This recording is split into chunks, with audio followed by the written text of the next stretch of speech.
you know? We can move. Okay. Are you going Does to? he what checking? It's gonna take me a minute. How's he know? Wound up anyway. Just for him. Okay, gentlemen, ladies, when I get here.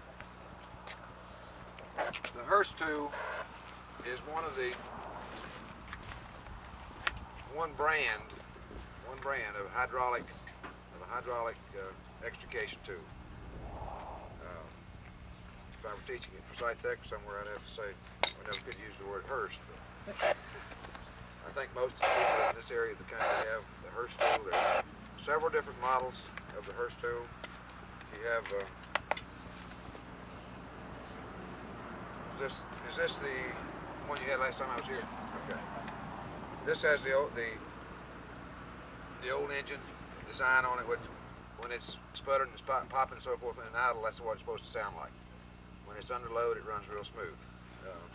They've started modifying them now, where they give you just a regular full-cycle engine with a little different pump, a little different pumping arrangement, and some of the very old ones are being changed out just because of age, 20 years, and so, or 20. Some of them are up to 20 years old, and they're recommending we change. We changed it for Scythe because we no longer can get some of the pieces we had to make that work. But that's you get all kinds. Just because you have a Hurst and we have a Hurst and somebody else has a Hurst, it's not necessarily the same tool as far as the engine is concerned. The principle of operation is all the same. You got to start the motor. You got to have gasoline in the tank, mixed or unmixed, depending on what kind of engine you got. You got to have fluid in your tank, in the pump, and you got to know what the tool will do. Now the jaw part of the tool here develops on this one is what 14 to 16,000 psi. That's pounds per square inch of force in either direction, this direction or in this direction. That means if you've got your hands on the tool, you want to make sure they're outside the jaws. I'm not even going to put mine in there to show you where not to put them. But you don't want them in this area right here. Don't put your fingers in there ever. With the machine sitting like it is, or any other time, don't develop any bad habits. Because 14,000 pounds per square inch against your little finger is going to mash the dickens out of it. It will rip steel, it'll squash steel, it'll do the same thing to your finger, to your hands. So when you grasp that tool, use the handle they provided for you. They didn't do that intentionally, but it works very nicely. They made that an I-beam structure for strength, but it's an ideal handle. So use it. In starting the engine, especially some of you long arm gentlemen, you don't want to pull the cord out. So therefore we recommend that you reach over on the far side, put your foot down here, and pull with this hand. Then that way normally you can't pull the cord hard enough and long enough to jerk it out of the socket. If that does happen, get you a wrench, take these 4 screws out, wrap your cord around it like you did the lawnmower 15 years ago. And then fix it when you get back to the station. Takes about a minute and a half to get those off. I know from experience. Unfortunately. But take it off and use what's left of your string here, and start right up. If you can see this silver button right here, that's your kill switch. You've got your spark plug where you need it in case it won't start. If you pump it or pull on it several times, you know, like it's flooded, change your spark plug right quick, try again. Usually you just flooded the thing to the point where it won't start. They made it idiot proof. They told you which way to choke, which way to run. And that's the choke switch right here underneath. Right here. What you want to do is pull the choke switch wide open, especially when it's cold. Pull it till it coughs one time. Push the choke halfway back. Pull it again, it ought to run, then you just adjust it on down and run it into the run position as it gets warmed up.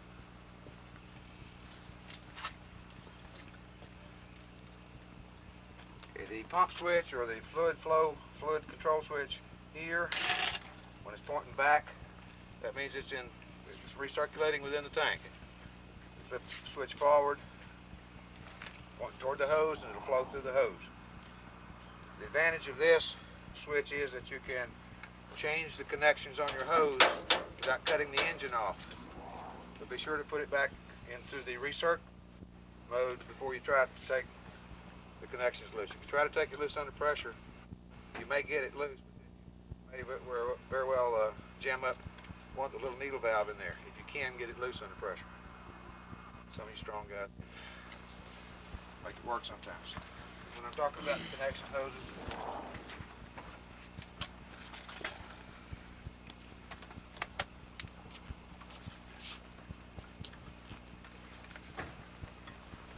talking about these connections right here where you have to take apart to hook it to the tube. Unrolling the coil. The easiest, most way everybody wants to do it when you first get a hold of it is grab this thing and run with it. What we want you to do is to unroll. Have to unconnect it first, and that's okay. But you want to unroll it so that the hose won't tangle. Don't let that needle valve hit the ground either. If you get any grit or anything on the end of that little needle valve, then it'll jam your connection together, and you'll have trouble making the thing pump. A word of caution. Unfortunately, they haven't come up with a fluid to use in these pumps yet that's not harmful to your eyes. And that's one thing some of their competitors use against them. But once you start the engine, if you keep your face shield down when you're around the connections, wear gloves if you need them, if you're allergic to any kind of hydraulic fluid or whatever, you won't have any problems. But don't get fluid all over your hand and rub the sweat out of your eyes either, because that will burn. It's uncomfortable, it's not, quote, harmful.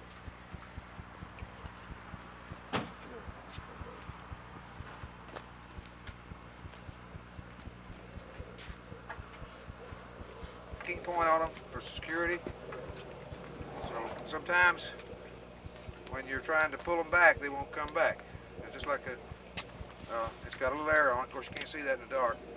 So you learn to pull and twist. Pull and twist, pull and twist, until it falls apart. You don't even have to look at it. Just pull until you find that groove. When you put them back together, same thing. It's not very far away. Right there, and push it back together. But if you just make a habit of feeling that thing and pulling it down, that way you don't have to look for it in the dark when you can't see it anyway. If you've got helmets and flashlights, that's fine, but it's still hard to see. That arrow's pretty hard to see, even in bright daylight. Okay. Again, don't make these connections with the engine running and this lever forward. Make sure the engine's either off or the lever's to the rear, or both.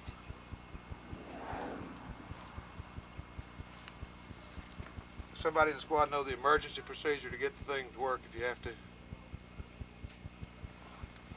other words, all else fails. Take a flat piece of metal, like maybe the ram itself or something like that, and take this end and jam it down. With the engine off and your hose is disconnected. You may release it. Okay, I see what you're saying. It may or may not release it. But you stand a chance of damaging the tip of that thing. But if you got no choice, the next units in Forsyth County, closest units in Forsyth County are on the other side of Davis.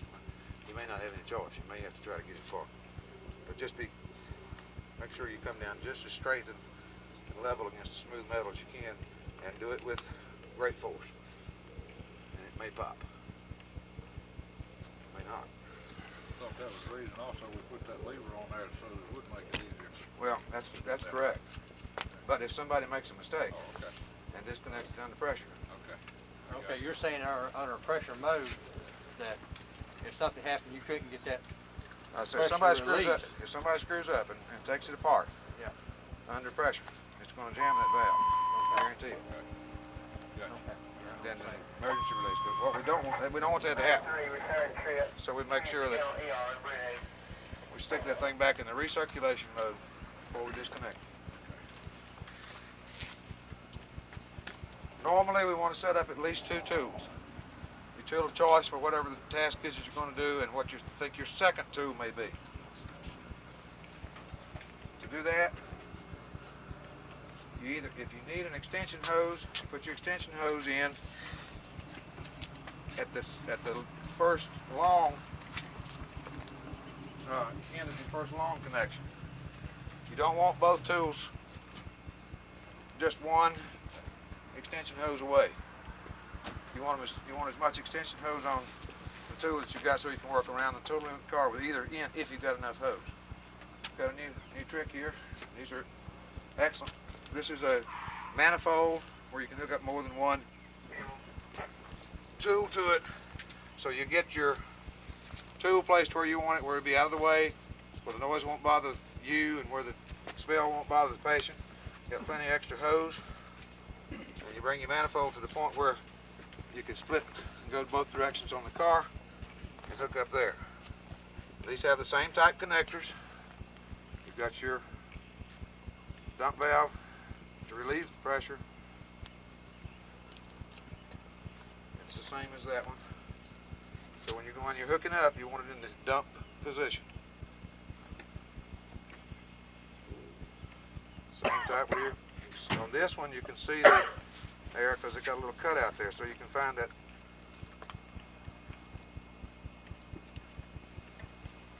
There you go. Like so.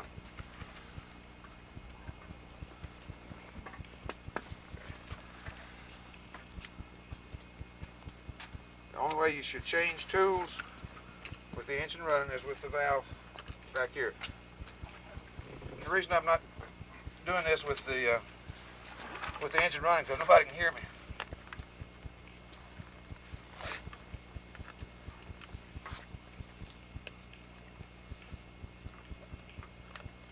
And that leakage of that fluid around this thing is normal. Now you can, this gives you power here. Your next unit would hook into here, and then your second and third will hook in here and here. Because they've already got the loops in the line, you don't get the leakage and so forth. You don't get a unit under pressure here without anything on it. You don't want to put that in the pressure position with these valves unconnected. You want to go ahead and get your. We use our extensions here. You know, hook two tools up at one time. Yes. All right, somebody else do that. Oh, we got three. Yeah, we got all kind of hose.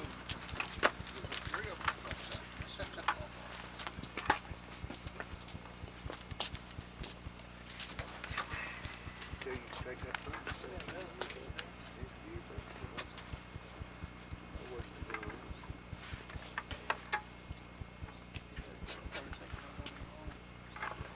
Bob, when Herb brought the block up here and serviced it, his instructions were, or recommendations, I guess, from Hurst, and tell me if this is right or wrong from your experience, that, like you say, the first tool or only one, then come straight across. Then if you're going to run more, the jaws would be on the left, the cutters on the right, and the ram possibly coming out of number 3. Is it? If you want to develop that procedure, that's fine. But if you're going to hook to this one first and then add the others in later, you're going to have to disconnect and come back in to set your things up. Because jaws are normally what you use first normally. From your usage, you've never seen any where that would have to be done from what? I don't think so, because Is there any variation of pressure on that? no, you can't use but one at a time anyway. Now, you hook all you want to up, but you're going to use one at a time. Okay. And we don't have one of these. I've seen them using trained with them other places, but the jaws to me would go on the center. It goes on first. Yeah. And whatever your protocol is, if you decide to try the jaws first and nothing else, and then come back later and put the others on, put them on. You wouldn't want to disconnect the jaws, start them around again. So if you want a standard procedure, then put your jaws in the center and to decide which way you want the others, because if you're going to use cutters and both rams, then you're going to have to just hook up something different anyway, or make a Y on down the road. Bob, on the jaws here, we went ahead and put the double double ends on this and the double lengths on this so we can move around more. Fine. This one has to be kind of stationary close to where you're Okay, gonna use that's it. fine. But first, if you're gonna set the Hearst up, evaluate what you're gonna need first and get that out and get it going, and get the second one in place. Because two people can be putting two things together and you've got it there when you need it. And normally for us, the cutter's is second, depending on the situation. But that's not a hard and fast rule, it just depends on the situation. But you just gotta make a decision, and if you don't need them, you can always take them off.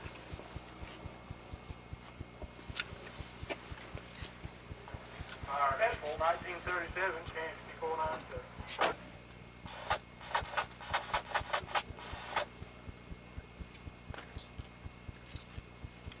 Now we could have broken this and putting this right at the engine. You could put that right at the engine. You can put it wherever is best convenient for you, for the situation you got in hand. Can't you get that thing put over the blood on it? Right with the lid on.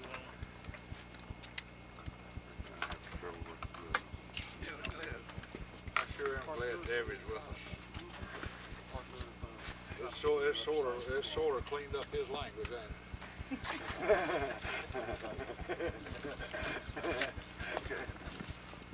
Now while all this is going on, of course, somebody's got the engine started. What else do we need with it when we start the engine? One thing do we need? With what?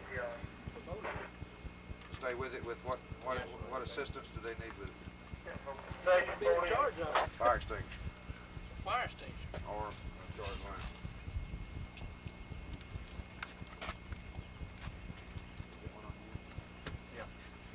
If it is, it's plastic. But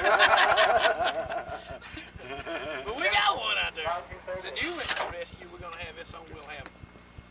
We got two fire extinguishers right there. We ain't got no hydrant Going out. You got one right behind you, Walt. I'm talking about fire extinguisher.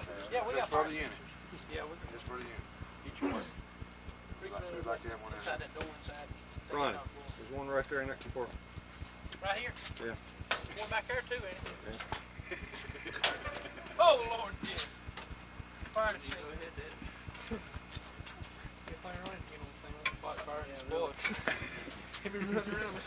That's for my thing. Hey, you do protection for him.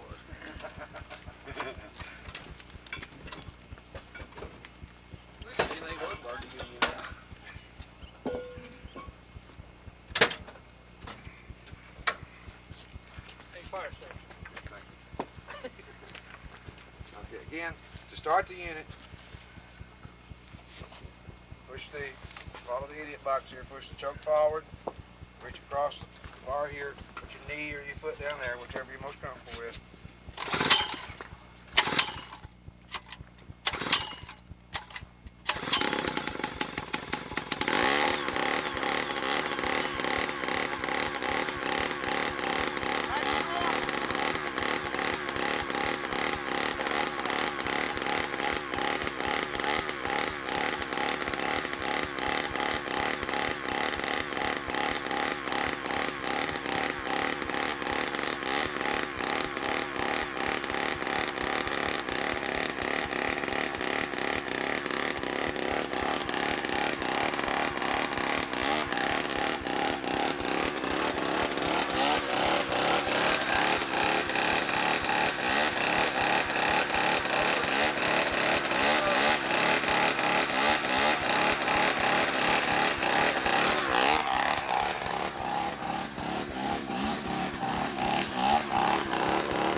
Tools have pictures on them, tell you which way to use. That's not really, it's not as bad as it sounds. The reason for that is so that when you have a tool in use, and you you've got to make an adjustment to where you are, and you want to go up, you want to make sure you go up. You don't want to start down with it, patient. The rest of your buddies working in that thing, so you're trying to lift the car. You get people a little nervous when you start back down again when you're supposed to be going up. So the pictures are to help you avoid that. And it's very difficult to remember from tool to tool, call to call, which way they go. So the closed jaws mean it's going to come together, and the open jaws will come out.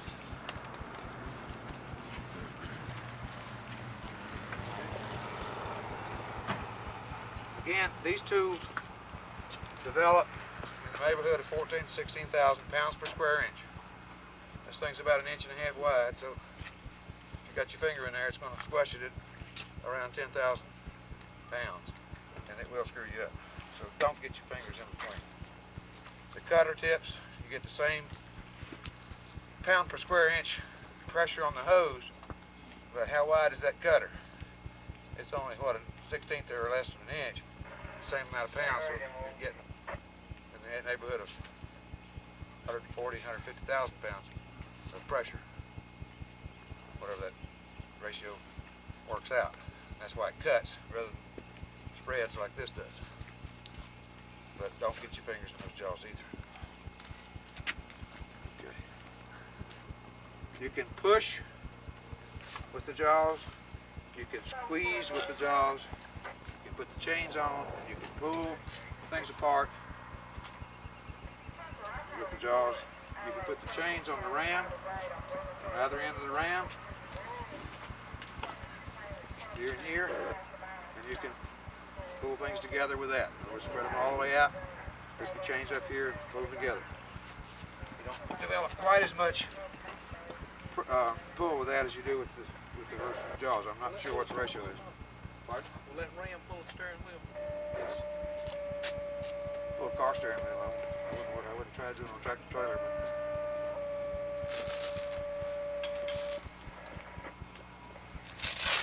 Just another way to use your tool.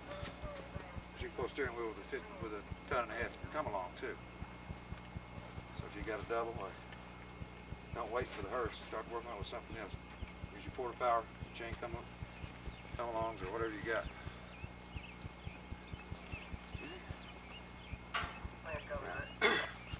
The chain hookup is the jaws with the tips on them is probably the most useful. The second most useful is with the chains to spread, pull the steering wheel or pull the seat out from the back, whatever you need to do with it. A couple things we need to know about that. When you pull these pins out,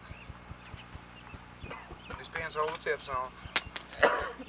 You want to put them in your pocket when you take them out. Because at 3 o'clock in the morning, out on the scene, if you put them down on the ground, even on a blanket or whatever you got, what's going to happen to them? You're going to lose them, that's right. You may need them for work with the tips again.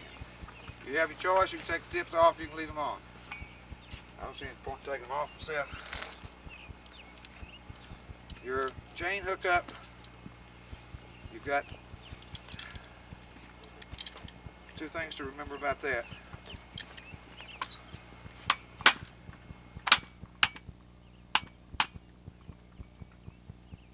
One is that you want to make sure that you put this in on the back side, on the flat side.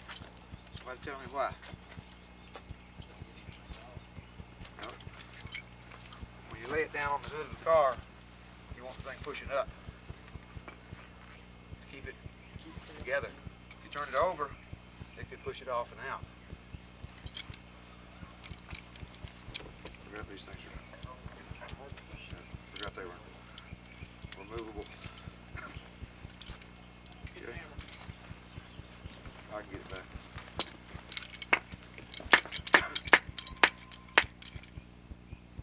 Okay, so when you put these on, make sure that you put them on with the stop on the ground position. The handle's up, so you put it opposite the handle.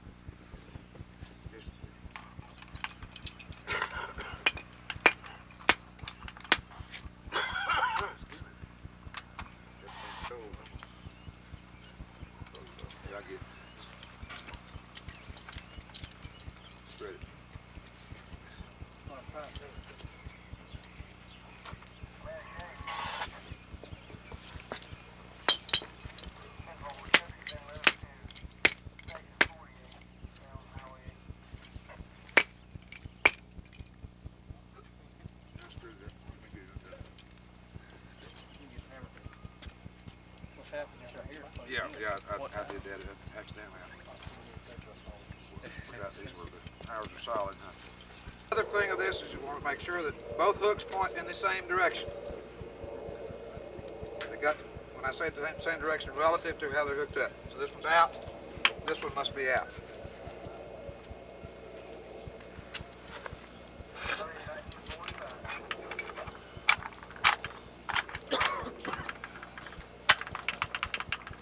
Both hooks in the out position. When you lay your chain in there, you want to come from the same direction with your chain. So I'm coming from the back with the chain. I'm going to lay the short piece up toward the front.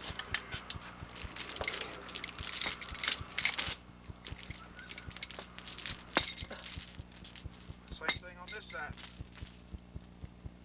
Coming from the back, lay the short piece toward the top. You can come the other way as long as you do both of them the same way. If you reverse them, your jaws, instead of coming in meet like that, are going to go like that. And there goes $10,000. Takes 2 minutes. $2,000 down, $10,000 down the drain, because that's what it's cost to put a set of jaws back on here. Herb loves it. Good bid. But he does teach the same way. So lay your chains. This is probably better to take a look at it like this.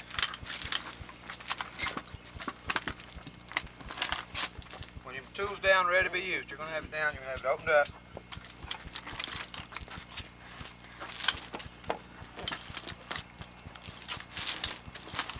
You want your chains coming from the same direction.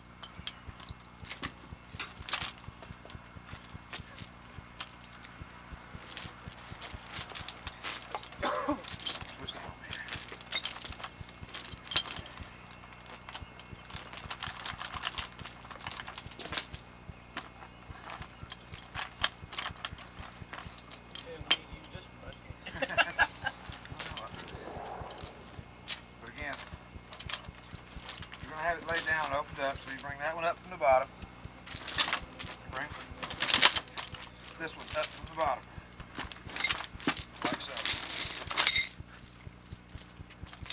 Whether you need a little bit of chain or a whole lot of chain, you still come up from the bottom. That way when it pulls the blades together each time. Okay. With the cutters,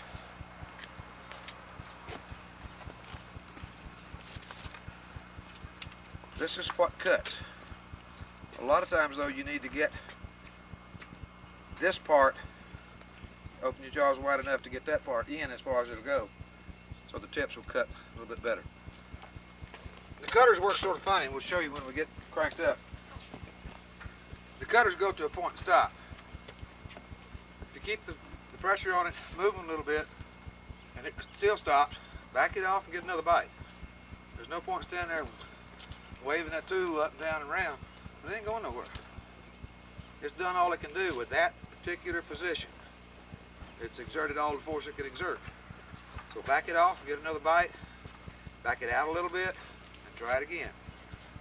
Or push it in a little bit. It just depends on what it's trying to get a hold of and where it's binding. But use good common sense. And if that thing stops, it's got more there than it can handle. So change your position. We'll do that with when we start cutting wood. The wind quit blowing. Warmed up. Okay. While we're still got a little silence, both rams work the same way. You hook into the connections here. And this part of the handle turns. There's a switch. You got your little idiot pictures again. Show you which way to go, in or out. And what happens is this ram moves out, with this being the base, just like a porta-fire ram. Except this one goes about 18 inches instead of 12. And your 36 goes a little bit further than that. And that's a push tool, and again, should you need to use your clevis hooks, your chain, you've got the holes there to do that with. Ram's very useful for raising the dash after you cut both sides, cut the top off, get it out of the way, cut the side of the car right behind the front door hinge, cut the frame, or at least the sheet metal around the frame. You can take that ram in there and just open that car up and make a Venus flytrap out of it. Come right up. Break his back. I know that doesn't mean much until you see it happen, but once we get that tool going, it makes so much noise I can't talk over it. I can't talk very loud anyway. Questions to this point? I know you got it. If you were going to pull the steering column with that ram, how would you go about hooking your chain on that? First takes no liability whatsoever if you use somebody else's chains on it. Because they've tested theirs and they know how many times safety factor they got, that kind of stuff. And although somebody might tell you that they can duplicate it, hers takes no liability whatsoever if you use somebody else's chains. Use the setup they give you, go to it. But you hook up the steering wheel, of course, and the bumper just like you would with the here, and just put that in there. You got a big long limousine, stretch limousine, where it was a long way back, you might have to have that to get to, you have enough room to get your chains around.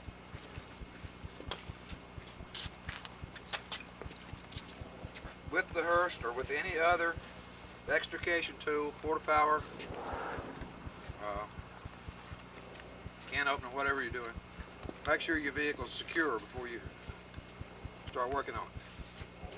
You're going to be exerting a lot of force against that piece of equipment. If it's the slightest bit loosened in the road, sitting on the incline or something, it's liable to roll on you, even though it's got full flat tires.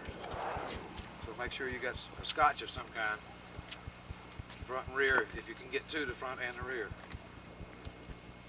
You've got a winch on your vehicle. On the new one, I know. You can use a winch to keep it from going all over the edge of the embankment, or just sitting up on a bridge, sitting there like that. You can tie it down at least one side of it with your winch. I don't recommend using a winch for rescue work. It's great for stabilization, but you don't have the control that you need with a winch unless you have the hydraulic winches like most of the new wreckers have today. And I mean the hydraulic on the drum itself, where you've got the minute, fine control, where you can move, half inch or less with the controls of the wrecker. The only problem with that, it's very difficult to determine center of gravity out here in the field. By that I mean wherever you hook that wrecker, if you've got somebody underneath and you want to raise it up, wherever you hook that wrecker, you're going to get movement somewhere. If the patient's laying on the car and you pick up the wrecker here, it's going to seek its own center of gravity once you get two wheels off the ground. So it's going to slide one way or the other, forward, backwards, whatever. If it slides and it's on the patient, what have you done? You've harmed the patient more than they were when you got to them. That's not to say wreckers aren't useful, but you got to be very careful how you use them. And the guys, okay, how good they are, how many years they've been in the business, you can't determine where that center of gravity is. And once you pick it up, get the load on the cable of the wrecker and the two back wheels or the two front wheels, it's going to move. And it's not going to be up high enough to clear your patient when it moves that first time. We've played with it, we've experimented, we've had 2 or 3 different wrecker companies down the squad practicing, trying to figure out a way to use that tool. The best way we found for it right now is when you got somebody down over the bridge, put them in a Stokes basket and use the wrecker to lift them up. It's a great tool for that. Because that thing, boom, run right out there, pick them right up and bring them right in. It's a good tool for securing a vehicle, but it just doesn't work for getting somebody up from under it without taking a chance of harming that person further. You've got airbags. I think we're supposed to go over those next week, and we'll show you how to use that so we don't move the car. We'll pick the other straight up, or whichever way we want to move it to.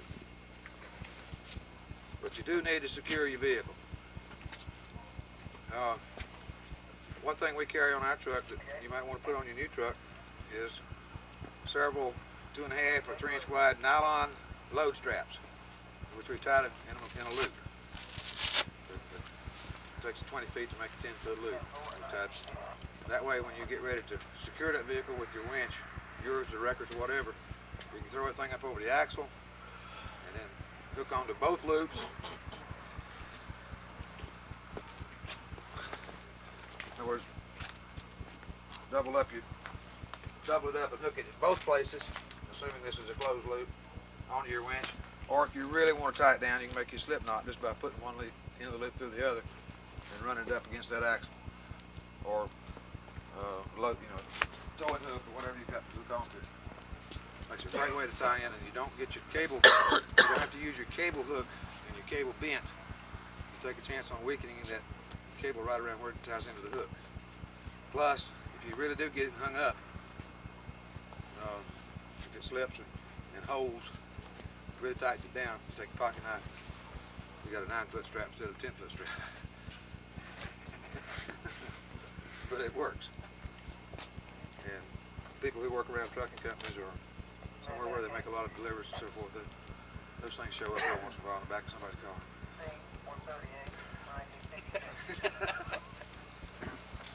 They have a lot that they throw away too. That they need a 50-foot one, and they've had to do the same thing with theirs, and they've only got 40. They'll throw it in the trash. On the 40, you can use. But they're great for securing, helping secure a vehicle, and it's a good tow strap. Excellent tow strap. If you get somebody in the ditch, you want to have to throw them out one. Hook that right on your tow hook and around their bumper or whatever. Throw them out. All right. All right.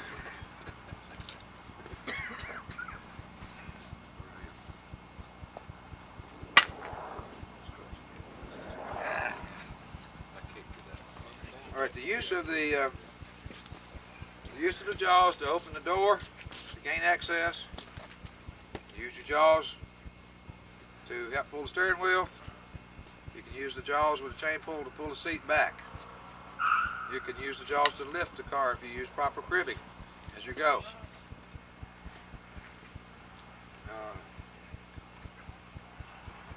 The cutter, if you've got to gain access, if the patient's got a severe back injury or pinned underneath where you can't get them, you use the cutters on the corner posts and on the top so you can fold the top back. You may have to take it all the way off. A lot of different ways to do that. You can cut the steering wheel, the round part of the steering wheel with the cutter. I found that bolt cutters work much better because they do a cleaner job. It takes pretty good want to do that, but they cut clean and with less noise. If you cut something around with that tool, it's going to pop. It's going to make a shot like a rifle. And that scares the patient. We don't want to do that. You can cut the steering wheel with crab bolt cutters just as easy as you're doing something else with the Hurst. But it will work. You cannot cut the steering rod with that, nor with the bolt cutters, but you can cut the steering wheel. In other words, it's embedded in somebody's stomach. You can get that much of it out of the way and it's still cool. Use the cutters for a lot of things. The ram you can use to raise the top. You can use to raise the dash. All you have to have is enough space to get to it. That sometimes it's hard to find. We've got a 10-ton 4-power with a 4-inch cylinder. We've used that more, since we had the Hurst, we've used that more than we have our other 4-powers for access because you couldn't get to it sometimes. But in all cases, you want to protect your patient. If the paramedics are working on the patient and they say, hey, wait, don't move the car, wait a minute, and listen to what they're saying. It's their call until they get that patient stabilized. So listen to what they say. You can get ready, you can get all your safety set up, you can get all your machines laid out. They're still trying to get an IV going or something, trying to get him intubated. If you're shaking the car would adversely affect the patient care, you gotta wait. It don't make any difference who's in charge or whatever. It's common sense. If what you do is going to upset the paramedics and keep them from getting the patient stabilized, what good is it going to do to get a dead patient out? So give them time to stabilize so you can get back in there and do what you got to do. If it seems to take inordinately long, you can keep asking them for permission to start. But pay attention to your patient's condition and to their access to it. There's a lot of things you can be doing all along to get ready to go when you get to work. Protect yourself. You've got a beautiful new truck in there. Fire hose already hooked up, ready to go. Make sure somebody's got the line charged and standing there, holding the nozzle, ready to squirt into the car, put the fire out. I don't think I have to tell you all that. There are times we've had to ask for it. Fire truck to be on the scene. Everybody be standing around, yak, yak, yak, boy, what a wreck, this, that, and the other. Nobody's got that fire hose in their hand. Then the kid that gets it in his hand, talking to his girlfriend up there in the car, this, that, and the other. His attention's got to be on that car. Because you know much better than I how fast a flash fire can develop if something goes wrong. Any little thing goes wrong. So that first 10 seconds is vital. So please have whoever's manning that hose to pay full attention to what he's got to do. Okay. All right, let's go ahead and start the engine up again. The pump. We'll take the chains off, put the pins back in, and we'll pop the door there a little bit. Show you how to open the door without the beating and the banging and so forth that's necessary. So if you've got a patient with a spinal injury, moving the car around, shaking it, would bother that patient's physical condition, or somebody who's on the verge of going off half-cocked because they're scared half to death and they're sitting there just right on the verge of panic, start banging on the car. We can open the car without banging on it. We can open the car door without banging on it. We can open up the hole with the hearse, tip the hearse tube, to get a little place to get a bite. We'll show you how to do that. Pop the door, pull the hinges, and go from there. Crank her up, please.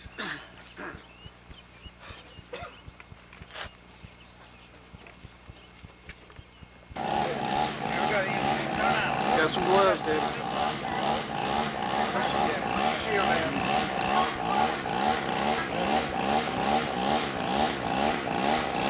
Alright, to properly do this, what we're going to do is to find the corner here, or here. What we're going to do is pop the glass. Using that center punch to pop the glass. It's automatic. Push it in, it pops, it springs forward. What we're going to do is to keep our hand from going through that glass. So we use one hand for a prop, the other hand we put on there, laying right up against it and push it. I want to push it like that. As long as you got your hand up on the door, it's not going to push into your hand. It's not going anywhere. Like that. Find the corner where you don't get much movement. Go with it. Just push in on it until it pops. Get your back.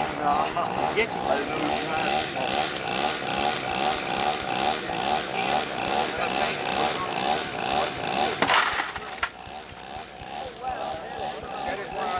Get this one right here.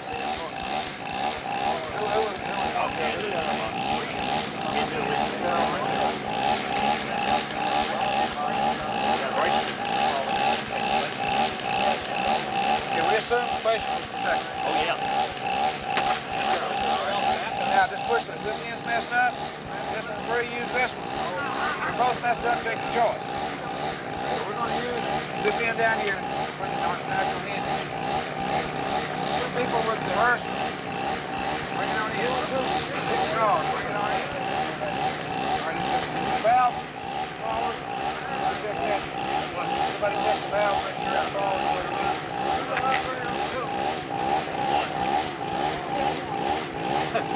You get it good, probably. The face is sitting right there, you may not want to do that.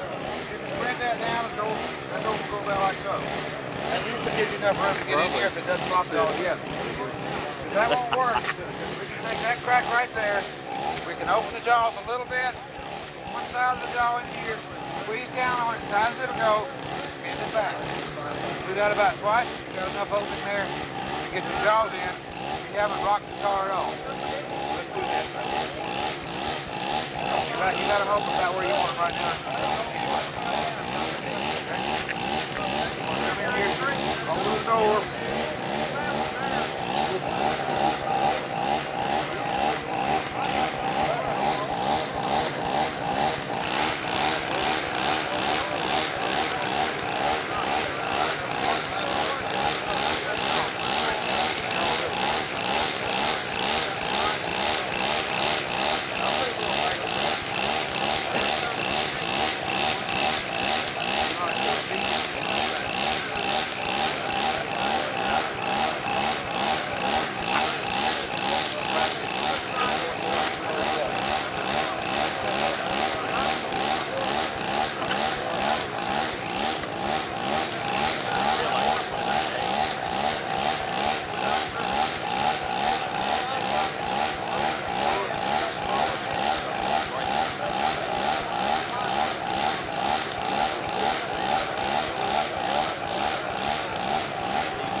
Gotta practice.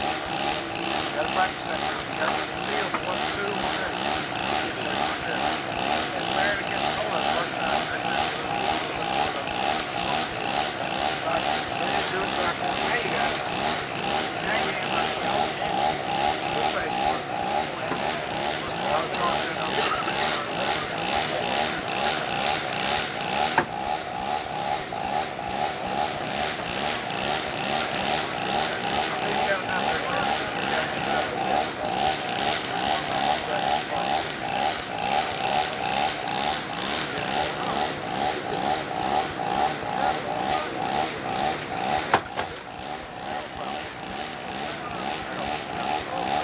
Don't try to wrestle the two. It's going to go where it wants to go. Stay out of its way.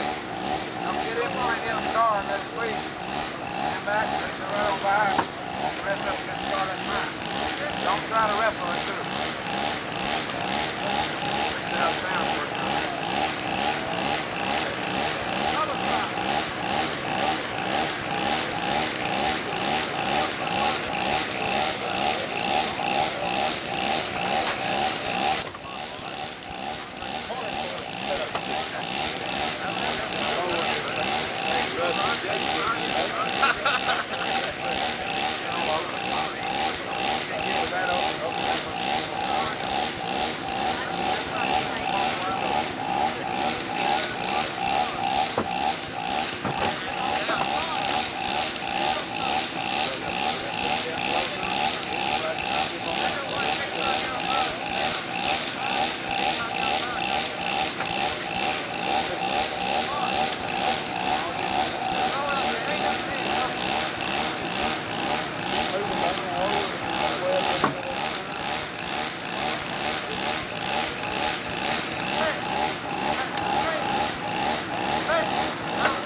Okay, what I want somebody to do is hold the door, lock it.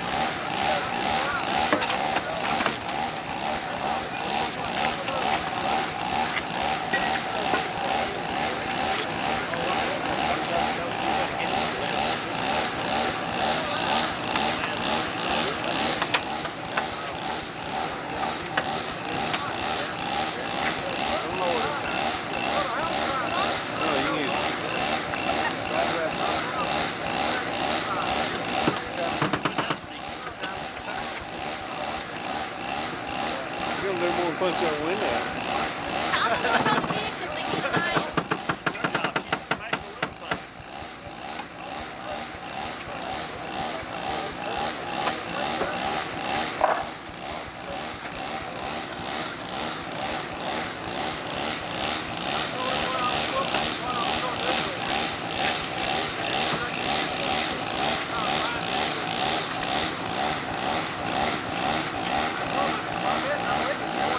Bring it straight down the top.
Metal that you're trying to move drops through and you start moving other metal and stop. You can see what you're doing. When you're up high there, the metal on the side of the car is not even on the door. Forward to It's make them like it's standing still. forwards and make them stop.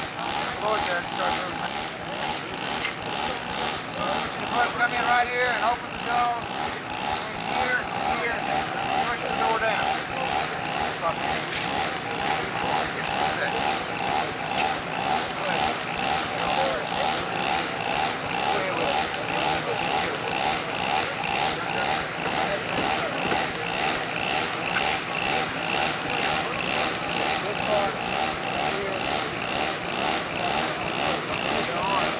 You're on. Sorry about that. You're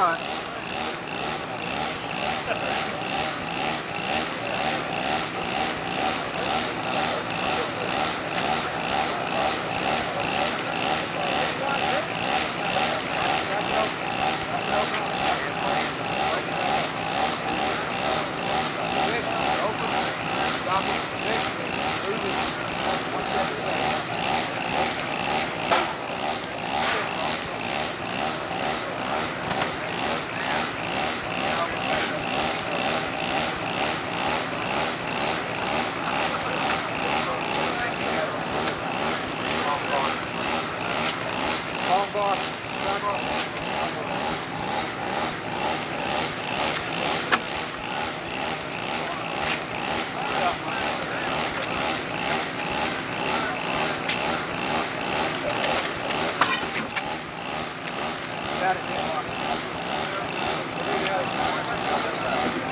idea. You can squeeze it so it's on pre-made covers or canvas or something. They slide over these things and get scratched after you cut them. So I want to think about it. Here we're going to open the cutters up, wide open, right in here, squeeze it down, glass and all. Got the top.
Dump it.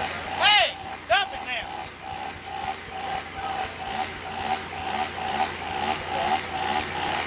Green machine.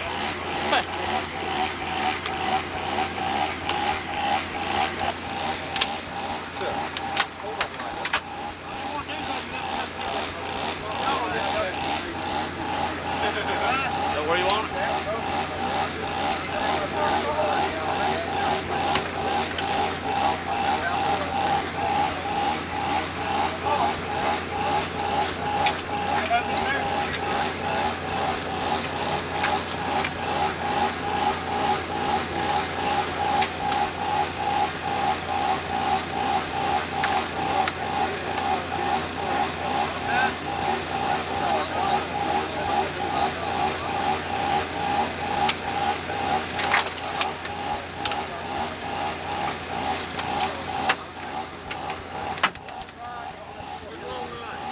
Where that big long barn hold this door for you down on?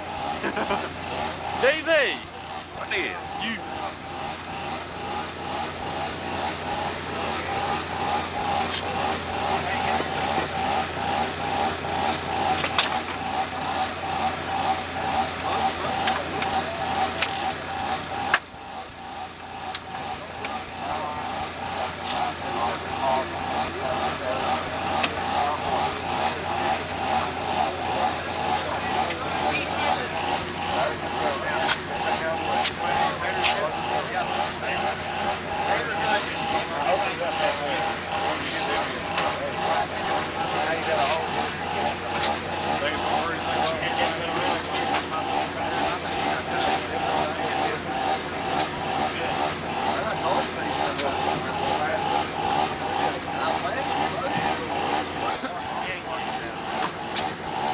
And let people see themselves on the TV. And that sells it real quick.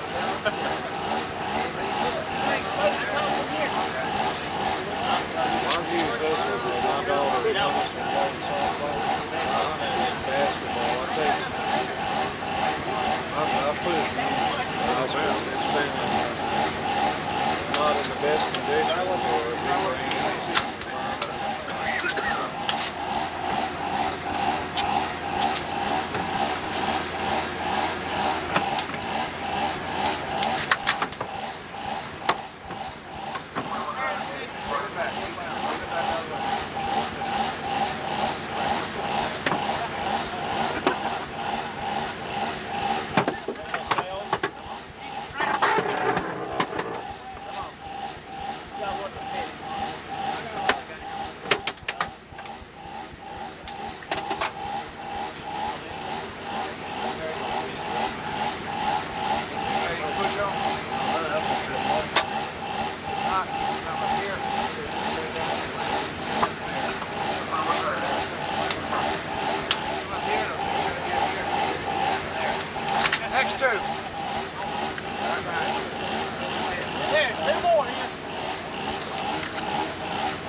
got some hook eyes in there, shipping hooks. So when it's down on the ship, like going down the metal, you got to reset up again. This place keeps you mad to set up a second time.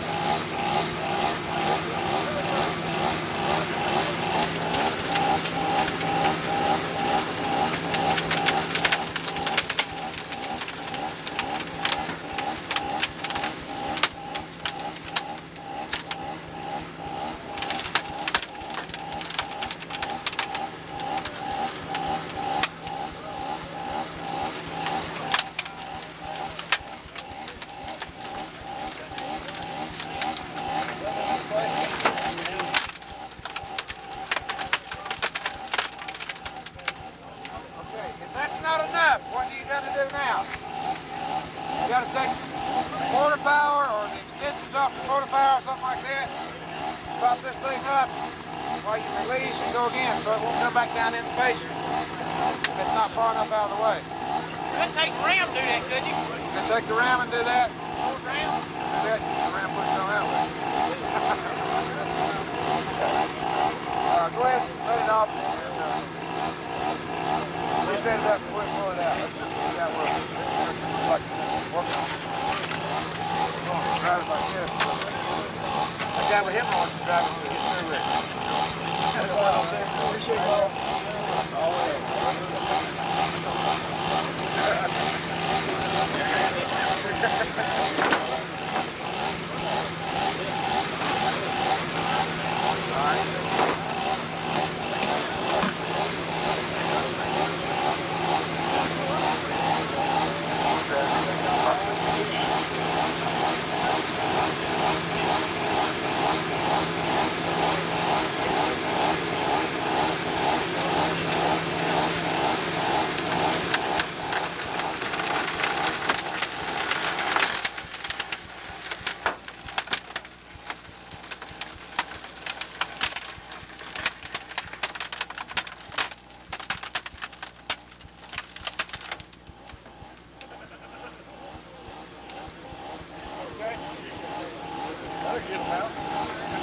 That's not enough room.